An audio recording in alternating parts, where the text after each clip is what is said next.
शक्ति हमें दो दया निधे, कर्तव्य मार्ग पर डट जावे। वह शक्ति हमें दो दया निधे, कर्तव्य मार्ग पर डट जावे। पर सेवा पर उपकार में हम जग जीवन सफल बना जावे। पर सेवा पर उपकार में हम जग जीवन सफल बना जावे। वह शक्ति हमें दो दया निधे, कर्तव्य मार्ग पर डट जावे। वह शक्ति हमें दो दया निधे।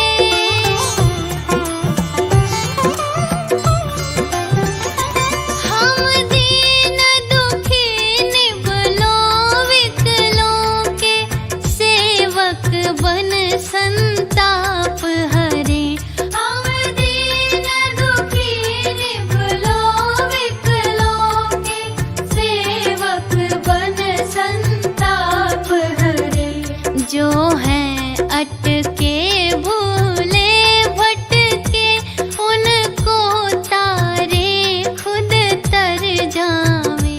वह शक्ति हमें दो दया निधे, कर्तव्य मार्ग पर डट जावे।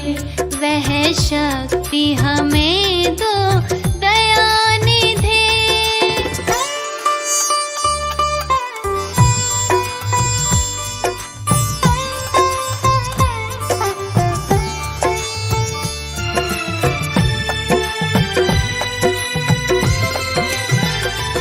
छल दंभ द्वेष पाखंड झूठ, अन्याय से निश दिन दूर रहें। छल दंभ द्वेष पाखंड झूठ, अन्याय से निश दिन दूर रहे।